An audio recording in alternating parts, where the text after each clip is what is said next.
네, 오늘 우리에게 주신 하나님의 말씀 신명기 5장 1절로 11절의 말씀입니다. 뒤에 성경 준비되어 있고요. 여러분이 가지고 계신 주보에도 기록이 되어 있습니다. 우리 한 절씩 나누어 읽는 교독으로 읽도록 하겠습니다. 제가 먼저 읽습니다. 모세가 온 이스라엘을 불러 그들에게 이르되 이스라엘아, 오늘 내가 너희의 귀에 말하는 규례와 법도를 듣고 그것을 배우며 지켜 행하라.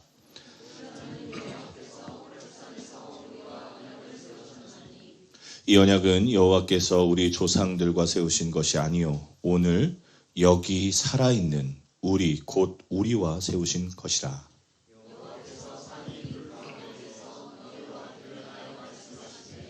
그때 너희가 불을 두려워하여 산에 오르지 못하므로 내가 여호와와 너희 중간에 서서 여호와의 말씀을 너희에게 전하였노라. 여호와께서 이르시되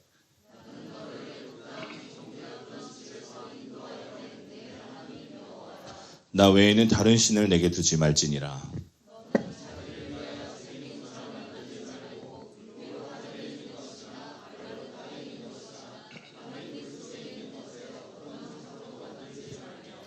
그것들에게 절하지 말며 그것들을 섬기지 말라. 나 내 하나님 여호와는 질투하는 하나님인즉 나를 미워하는 자의 죄를 갚되 아버지로부터 아들에게로 3, 4대까지 이르게 하거니와.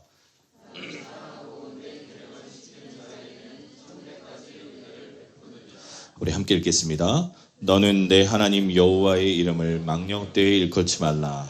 내 이름을 망령되이 일컫는 자를 죄 없는 줄로 인정하지 아니하리라. 아멘. 요새 우리 교회에서는 계속 이 십계명에 관련된 말씀 그리고 십계명과 예배와 연관된 말씀을 전하고 있습니다. 저번 주에는 1, 2계명을 가지고 예배와 함께 나누었고요. 오늘은 3계명을 가지고 함께 나누어 볼까 합니다. 여러분 그 10계명이라고 하면 우리가 느끼기에 10가지의 하나님의 명령, 그러니까 이걸 꼭 지켜야 한다라고 인식합니다. 여기까지는 틀리지 않는데 이 10가지를 지키면 복을 받고 지키지 않으면 벌을 받는다라고 그렇게 이해하기도 합니다. 그런데 이 십계명이라는 게 그렇게 단순한 원리가 아닙니다. 사실 이 십계명 10개의 계명의 근본적인 그 뿌리로 들어가 보면 이것이 하나님과 우리와의 관계를 회복하기 위한 하나님의 방법들을 나열해 놓은 겁니다. 그러니까 너 이거 무조건 해. 너 이거 이렇게 해야 돼. 그런 의미가 아니라 너가 이렇게 함으로 나와 더 가까이 지낼 수 있어. 너가 나와 더 친밀한 관계를 유지할 수 있어. 이제 그런 의미의 십계명으로 받아들이시면 좋을 것 같아요. 오늘 우리가 읽은 말씀은요, 출애굽기 1세대가 아니라 2세대가 듣는 말씀입니다. 오늘 말씀에도 기록하고 있죠. 너희의 부모의 때가 아니라 우리 지금 여기 있는 너희들에게 다시 한번 하나님이 말씀하시는 것이다 하고 말하고 있습니다. 자, 오늘 1, 2계명이 아니라 이제 3계명을 두고 말씀드리는데요. 3계명은요, 하나님의 이름을 망령되이 일컫지 말라라는 겁니다. 이 3계명을 가지고 우리가 흔히 이렇게 표현을 합니다. 우리가 막 놀라면 이렇게 감탄사를 하지 않습니까? 오 마이 갓! 막 이럽니다. 그죠? 그래서 이게 3계명의 위반이 된다. 그래서 하지 말라라고 하시는 분도 봤습니다. 왜냐하면 하나님의 이름을 이게 막 주체 없이 망령되이 일컫는 거기 때문에 그러한 것을 하지 말라라고 하셨던 분도 계시죠. 뭐 틀린 말은 아닙니다. 그런데 이건 이렇게 단순한 의미가 아니에요, 사실.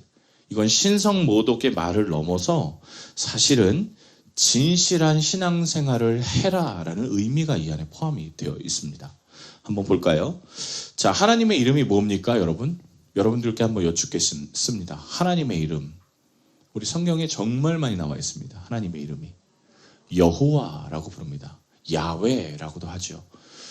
그래서 우리는 이 여호와라는 이름이 하나님의 이름으로 알고 있습니다. 야훼가 하나님의 이름으로 알고 있지만 사실 그것도 진짜 하나님의 이름은 아닙니다.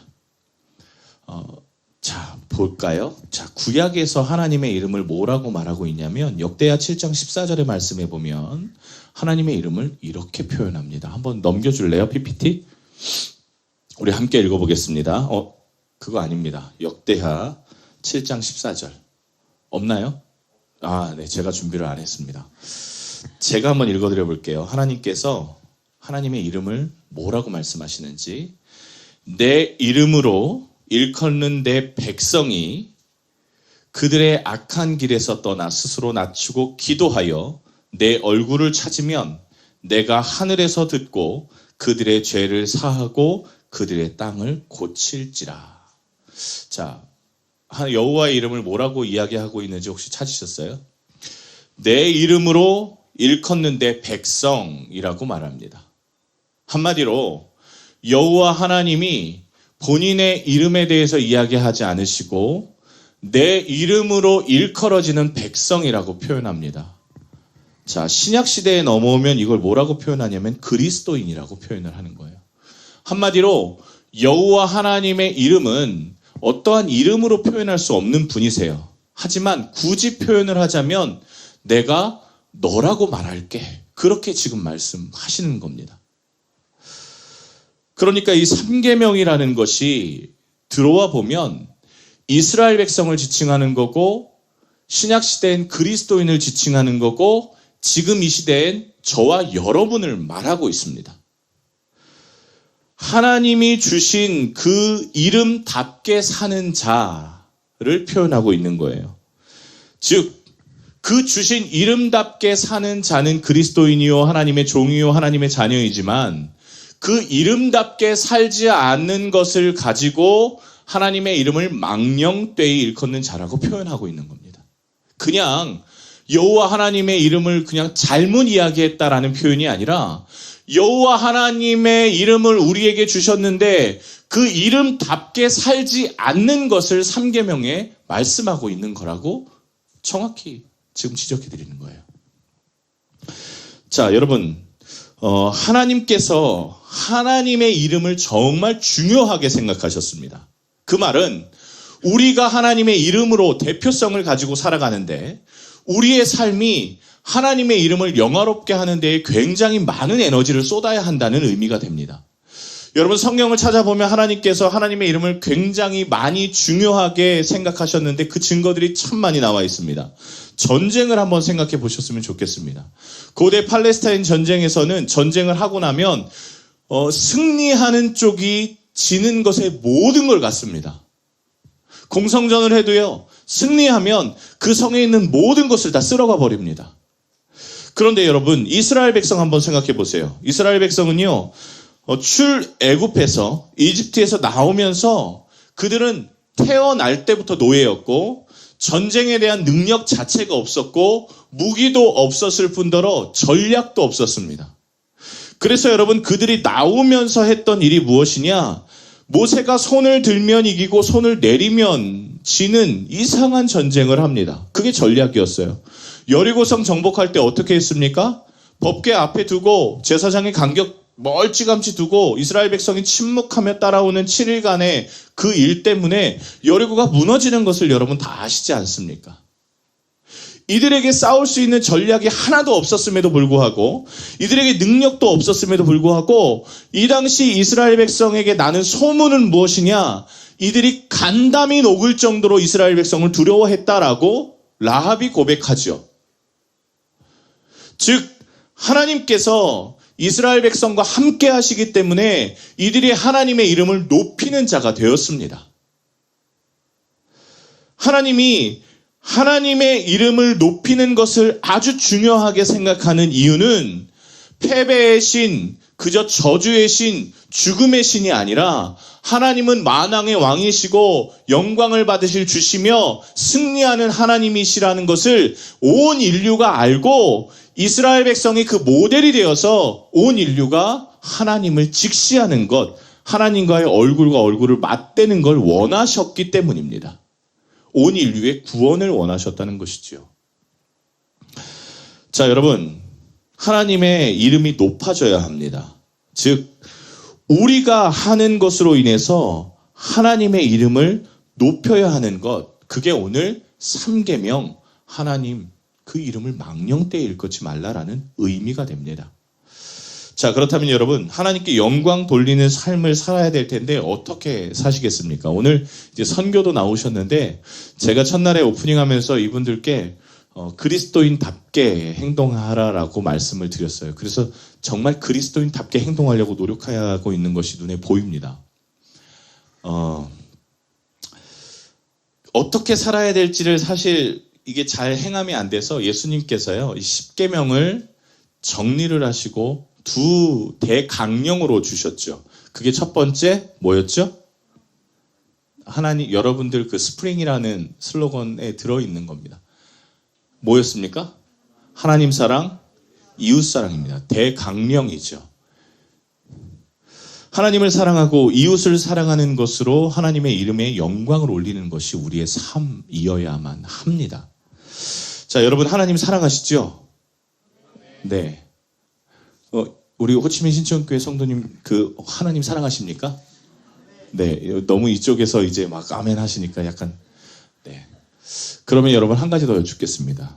여러분 옆에 계신 분은 사랑하십니까? 네. 어떠세요? 예. 막 꾸역꾸역 억지로 사랑하는 그런 분위기가 아니라 하나님께서 명령하시는 것은 우리의 이웃도 사랑함에 있습니다. 자, 그러면 한 가지만 더 여쭙겠습니다. 하나님 사랑이 먼저입니까? 이웃 사랑이 먼저입니까? 네. 한번 이게 손 들어볼까요? 그럼 과반수 결정해 볼까요? 하나님 사랑이 먼저입니까? 이웃 사랑이 먼저입니까? 정말 들어보겠습니다. 자, 나는 하나님 사랑이 먼저인 것 같다. 한번 이렇게 손 한번 들어보세요. 네. 네. 거의 한 80%, 90% 가까이. 네. 좋습니다. 이웃 사랑이 그래도 좀 먼저이지 않을까 싶다. 한번 들어봐. 저 끝에 보세요. 우리 상우 혼자 손 들었습니다. 쟤만 정답이에요. 쟤만 정답입니다. 상우야, 잘했어. 자, 볼까요? 자, 성경에는요, 보통 하나님 사랑과 이웃 사랑을 같이 사용합니다. 예. 그리고 이걸 띄지 않아요. 제가 지금 사실 질문 드린 것 자체가 오류가 있습니다. 하나님 사랑과 이웃 사랑을 성경에서는 띄어서 말하지 않습니다. 다만, 하나님 사랑과 이웃 사랑 중에 한 가지를 말하라고 한다면 성경은 100% 이웃 사랑을 말합니다. 100%. 여러분 혹시 기억하세요? 그 약한 자를 실족하게 하면 목에 연자맷돌을 달아서 빠져 죽는 게 낫다라는 말씀이 여러분 마태복음 18장 6절에 기록되어 있습니다. 하나님을 사랑하는 자가요, 그 행실로 인해서 약한 자를 실족하게 하면 차라리 나가 죽어라, 뭐 그런 의미죠. 하나님도 사랑하지만 이웃 사랑이 정말 중요하다라는 말씀이기도 합니다. 여러분 제가 그 첫날에 이 친구들한테 이제 둘째 날이군요. 저 호치민 1군 시내에 가서 막 벤탄 시장도 돌아다니고 우체국도 돌아다니고 막 돌아다니라고 했습니다. 그런데 그 미션을 줬습니다. 가서 이것도 사 먹어보고 저것도 사보고 또 부딪혀도 보고 이렇게 해봐라. 그랬는데 이상하게요, 이들의 분위기가 호구가 돼갖고 왔습니다. 뭐냐면 막 코코넛을 막 우리 아시잖아요. 코코넛이 여기 들어와도 비싸야 하나에 10,000동 정도밖에 안 하는데 막 20만 동 막 이렇게 사 먹고 오는 거예요. 그러니까 권사님 깜짝 놀라셨어요 지금. 네. 자, 그런데 일부러 그렇게 시켰습니다. 일부러 그렇게 하시라고요. 왜냐하면 베트남 분들하고 부딪혀보지 않고서 속아보지 않고서 또 이들을 보고 경험해보지 않고서 베트남을 절대 사랑할 수 없습니다. 예. 일부러 더 사랑할 수 있게끔 속아도 보고 부딪혀도 보고 싸워도 보고 또 사랑해도 보고 하는 과정을 여러분들이 처음부터 겪었던 겁니다. 야고보서 2장 8절에 보면 이런 말씀이 있습니다. 우리 함께 읽어봤으면 좋겠습니다. 함께 읽겠습니다. 너희가 만일 성경에 기록된 대로 내 이웃 사랑하기를 내 몸과 같이 사랑하시. 이게 잘하는 거랍니다. 하나님 사랑하는 건 우리는 잘할 수 있습니다. 여기 계신 분 중에 하나님 사랑 안 하겠다고 하시는 분 누가 계시겠어요? 다 하나님 사랑한다고 말하죠. 그런데 실제적인 삶으로 하나님의 사랑을 드러낼 수 있는 건 없습니다. 없어요. 여러분, 예배하는 거 그거 하나님 사랑한다라고 하죠. 그런데 솔직히 말하면 예배하는 척할 수 있습니다. 하물며 목사도요. 진짜 목사 같지 않은 인간이 목사인 척하고 삽니다. 하나님께서 우리가 하나님을 사랑하는 것에 대해서 정확히 확인할 필요가 있을 때 뭐라고 말씀하셨냐면 이웃 사랑하는 것, 그것을 하는 것이 최고의 법이다라고 말씀하셨습니다. 베트남 친구들을 사랑하는 거, 베트남 분들을 사랑하는 거, 여러분 그거 한국인으로서 정말 쉽지 않은 일입니다. 그런데 우리가 하나님을 사랑하는 존재라면 저들도 사랑할 수밖에 없는 존재여야만 해요. 마태복음 18장 6절에 아까 말씀드렸다시피 한 사람을 실족하게 하면 목에 연자맷돌을 달아서 빠져라. 과격한 이야기지만 이것이 그리스도인의 사랑을 보여주는 것이 우선순위다라고 표현하고 계신 말씀이고요. 여러분이 이 땅을 심판하실 때 하나님께서 좌우로 갈라서 우쪽은 양, 좌쪽은 염소 이렇게 하고자 하시는 말씀이 마태복음 25장에 기록되어 있습니다. 여러분 그 양과 염소를 가를 때의 기준이 뭔지 아십니까? 너 믿음이 있어? 너 믿음이 없어? 당연히 이게 맞아야 하는데 예수님께서 이걸 뭐라고 표현하셨는지 아세요? 한번 읽어볼까요? 마태복음 5장 35절부터 40절의 말씀 준비해놨습니다. 여러분이 또 한 절씩 교독해서 읽겠습니다. 제가 먼저 읽습니다. 내가 줄일 때에 너희가 먹을 것을 주었고 목마를 때에 마시게 하였고 나그네 되었을 때에 영접하였고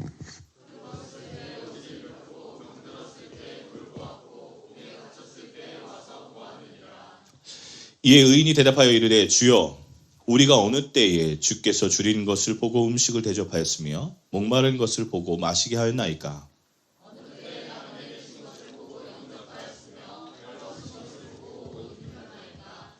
어느 때에 병드신 것이나 옥에 갇히신 것을 보고 가서 배웠나이까 하니니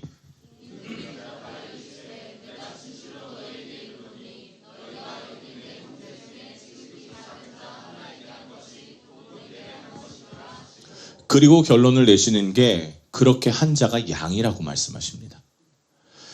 여러분, 하나님을 사랑하고 예배하는 자에게 너 양이야 그렇게 말씀하시지 않으셨어요. 물론 그것도 맞습니다. 그러나 하나님을 모른다 하고 예배는커녕 교회 문턱도 밟아보지 못한 인간을 염소라고 하지 않으셨습니다. 그게 더 중요한 거죠.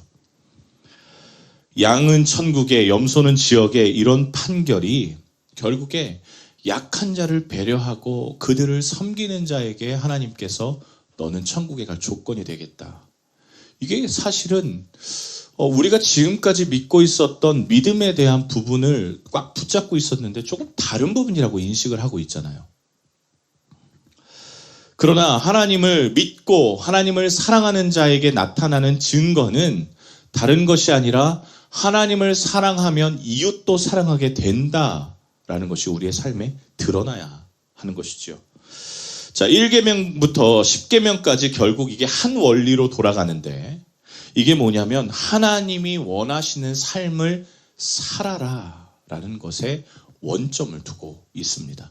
즉 하나님이 원하시는 것은 우리가 하나님의 대표성을 띠고 이 땅 가운데 하나님의 백성답게 사는데 그 백성답게 사는 게 다른 것이 아니라 하나님도 사랑하지만 이웃도 마음껏 사랑할 수 있는 존재로서의 삶을 하나님이 기쁘시게 여긴다라는 것입니다. 여러분, 교회에 새 신자가 오면 목사가 제일 먼저 뭘 합니까? 뭘 할까요? 신방을 갑니다. 여기 베트남에서는 좀 다르긴 하지만 한국에서는요, 새 신자가 오면 이름을 적고 집이 어디고 전화번호가 뭐고 파악을 해서 저희가 이번 주에 한번 신방을 가고자 하는데 어떠세요? 그러면 오시라 그러면 집으로 냉큼 갑니다. 냉큼 가서요, 부목사님이, 담임 목사님은 불쑥 들어가고 부목사님이 그 뒤에 남아서 뭐 하는 줄 아세요? 교회 명패를 그 집 문에 탁 붙입니다. 그리고 절대 떨어지지 않게 막 문대요. 여러분, 그게 무슨 의미일까요? 교회 명패를 붙이는 게 무슨 의미일까요? 이건 우리의 나와바리니 다른 교회가 얼씬도 못하게 주 예수의 이름으로 그러면서 이렇게 하는 걸까요? 아니요. 그런 의미가 아니잖아요. 이 집은 예수님을 섬기는 집입니다. 여기서 끝나지 않아요. 그러니 이 집이 어떻게 그리스도를 섬기는지 보십시오. 그런 의미입니다. 그런데 교회 명패를 그날 똑딱 붙였는데 그날따라 이게 막 그릇 깨지는 소리가 나고 네가 어쨌니 막 이런 소리가 막 나면 어떻게 될까요? 여러분, 그거부터가 이제 전도의 문이 막히고 하나님의 이름을 망령되이 일컫는 일이 벌어지기 시작하는 것이죠. 여러분, 우리 호치민 신천교회에 셔틀이 있는데요. 주일날마다 도는. 거기에 제가 좀 욕심을 내서요. 호치민 신천교회 그 명패를 엄청 크게 해놨습니다. 그래서 교회 다 누가 봐도 저 멀리서 봐도 교회차구나라는 걸 다 알아요. 그런데 베트남에서는 좀 그러지만 제가 한국에서는 부목사 할 때 차량 운행도 하고 그랬거든요. 교회 이름이 당연히 붙어 있죠. 저는 저거 띄고 싶다고 얘기했는데도 당연히 붙이고 돌아다닙니다. 왜 띄고 싶을까요? 저는 저거 띄자고 몇 번이나 얘기했는데 안 띄워주셨어요. 근데 왜 제가 그걸 띄려고 했을까요? 욕하고 싶어서입니다. 욕하고 싶어서. 교회차 운행하다가 막 뒤에 팍팍 껴들면 창문 내리고 제가 또 등치가 있기 때문에 창문 내리고 이 개구리 같은 딱 이렇게 하면 이 사람들이 탁 경직하고 도망갑니다. 그런데 교회 명패가 뒤에 딱 붙어 있으니 창문을 내리고 아유 그러면서 뭐라 그러냐면 에라이 예수님 믿으세요 이렇게 하면서 속으로는 성령의 불사다고 좀 마주 봐야 정신을 차리지 막 이렇게 합니다. 여러분, 이게 참 그리스도인의 삶이 쉽지가 않습니다. 하나님의 이름으로 일컬어지는 자의 삶이 결코 쉽지가 않습니다. 예수 믿는 것만으로도 값이 아니라 을이 되죠. 그래서 우리가 참 조심해야 될 것은 이게 하나님의 영광에 일컬어지는 일인가 아닌가를 항상 잣대로 봐야 합니다. 말은 물론이고요. 행동도 당연합니다. 하물며 어디까지 생각하셔야 되는지 아세요? 돈 쓰는 것도 조심하셔야 돼요. 돈 쓰는 것도. 근데 요즘에 참 안타깝습니다. 요즘 이 시대에 그리스도인의 삶의 평가가 더 내려갈 곳이 없는 것 같아요. 여러분, 요즘 최고의 욕이 뭔 줄 아십니까? 최고의 욕. 기독교요? 에이, 그거는 이제 아무것도 아니에요. 기독교는 이미 평준화됐습니다. 요즘 최고의 욕은 야, 너 목사 같은데? 이게 최고의 욕이랍니다. 야, 너 목사 같은데? 이게 욕이래요. 듣는 목사는 슬픕니다. 그죠? 하나님의 이름을 가진 자들이 행동을 어떻게 해야 하는지 이대로만 하면 좋을 것 같은데 하고 주신 것이 십계명이고 대강령이었습니다. 이렇게만 하면 구별 없이 사는 게 아니라 구분하여 살 수 있게 되는 것이죠. 여러분, 그래서 우리가 좀 구분 있게 살고 싶어서 성경에서 이 구분을 뭐라고 표현할까? 오늘 이 신명기에 너 그리스도인답게 살아라 이런 걸 뭐라고 표현할까 좀 찾아보니까 이렇게 표현하더라고요. 신명기 10장 16절 그리고 30장 6절의 말씀에 보면 구별, 거룩이라는 걸 뭐라고 표현하냐면 마음의 할례라고 표현합니다. 마음의 할례. 마음의 할례. 마음의 할례를 하라 이렇게 말합니다. 여러분, 할례가 뭡니까? 그 남자의 생식기의 표피를 베어내는 겁니다. 그렇죠? 몸에 하는 겁니다. 할례는 보통. 이스라엘 백성이 난지 8일 만에 할례를 하죠. 그런데 이 몸의 할례를 하는 목적은 한 가지입니다. 몸의 할례를 하는 목적은 딱 한 가지예요. 마음의 할례를 시키는 겁니다. 그게. 자, 이게 여러분 이해를 좀 잘 하셔야 되는데요. 몸의 할례를 함으로 인해서 마음의 할례를 하게 됩니다. 한번 볼까요? 여러분, 모세가 그의 나이 40세에 유대인의 정체성을 찾아갑니다. 그가 왕궁에 살다가 광야로 쫓겨나죠. 그리고 40년 동안 그가 목자의 삶을 살다가 떨기나무에 임하신 하나님을 바라봅니다. 그리고 그가 지도자가 됩니다. 그런데 여러분 기억하십니까? 그가 갈대상자의 나일강에 띄어지지 않았습니까? 그리고 애굽의 공주로부터 건짐을 받습니다. 그런데 그 공주가 아이 모세를 보자마자 뭐라고 합니까? 이 아이가 히브리인이다 라고 말합니다. 빨개 벗겨져 있는 아이를 보고 이 아이가 히브리인이다 라고 말해요. 왜요? 그 아이가 할례를 당했기 때문입니다. 40년 후에 80년 후에 모세가 그가 이스라엘의 정체성을 갖고 다시 돌아온 이유가 많은 분들은 그의 어머니가 이스라엘 백성의 정체성을 교육했다라고 말하지만 그것보다 더 우선은 그가 할례를 하고 있었기 때문입니다. 그가 샤워를 할 때, 운동을 할 때, 어떤 때든지 그가 내가 유대인이구나. 내가 유대인이었구나. 깨닫는 순간이 계속 올 수밖에 없는 건 그가 이미 할례를 하고 있었기 때문입니다. 여러분, 오늘 성경에서 너가 마음의 할례를 하라, 이것은요 하나님의 백성으로 빼도 박도 못하게 네 안에 표시를 해놓으라 라는 의미입니다.